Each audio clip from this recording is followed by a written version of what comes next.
Alzheimer's disease on a worldwide scale, and you're inducing a number of diseases just from breathing it. I mean, within the lungs, you produce asthma, you produce chronic lung disease. People who have pre-existing chronic lung disease will precipitously get worse because aluminum, as it enters the epithelium of the lungs, is going to produce intense inflammatory reaction, and that's going to produce a worsening of their pulmonary conditions. Also, the aluminum is absorbed into the bloodstream, can be deposited in the heart. People with heart failure would get worse. People with hypertension would get worse. Numerous diseases could be precipitated and worsened by such an insane policy. But it is a criminal act. Yeah, no doubt. I wasn't asked permission to do this. This was not announced publicly. This was not entered into a public forum.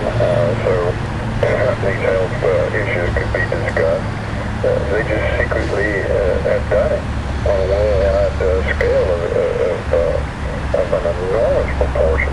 Trails to spray certain viral matter into our environment, which would be absorbed by people to manipulate certain parts of proper functioning of the brain.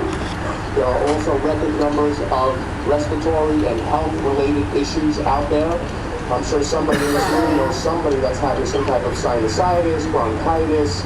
It is a reaction, it's an allergic reaction to what's being done to us. They are spraying, there's no doubt about it, Project HARP, High Altitude Auroral Research Project. The same scientist, Dr. Bernard Ethiline, who has certain patent involvement with HARP, also has patent involvement with the elements that are being sprayed in the chemtrails.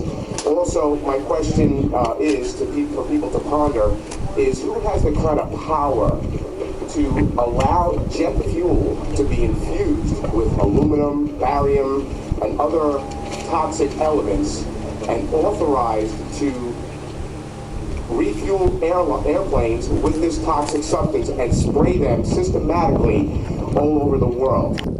The ever-changing experiment, and we are again part of that experiment. Russian scholar warns of secret U.S. climate change weapon. We have Russia engaged in this as well.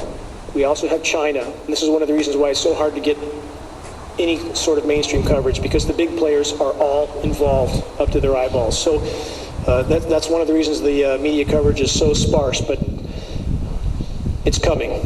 What do weather weapons do? They wreak havoc in countries without anybody knowing they're even under assault. In the case of floods, droughts, all of this is a form of weather weaponry and weather warfare. And there is no arguing that we are all a part of weather warfare when our climate is being impacted the way it is right now. Again, countries around the globe, this sort of impact, nobody would recognize as being an assault. And that's what's so prized about weather warfare for the powers that be. Nobody even knows they're being attacked. Bridges, infrastructure, wiped out. You can literally bring a country to its knees. You can bring a state to its knees as well, especially a state that doesn't seem to want to conform too much with the federal government. You can drought them out completely. And that's exactly what's happening in California right now. This sort of drought in Africa has been used for decades. We know these programs have been going on, and their impact in Africa appears to be directly related to bringing countries to their knees and opening up the door for U.S. occupation. You have U.S. boots on the ground in about 156 countries around the globe. Not singling out the U.S. because other countries, again, as I said, are at this as well. Empty reservoirs. This is where California is headed today. I think we all know that. If we reach the end of this year without significant rainfall, we will be in free fall into a cataclysm that's never before been recorded. Our forests are going up in flames. As geoengineering impacts the system from top to bottom, it starts to feed itself.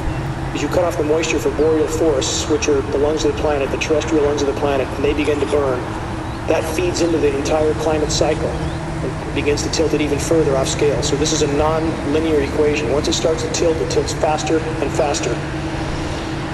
These sorts of clouds historically have not been well recorded. Now they are. This sort of sky that many have become accustomed to and think is somehow normal is anything but. This is an aerosol coverage that all of you seem to have seen before.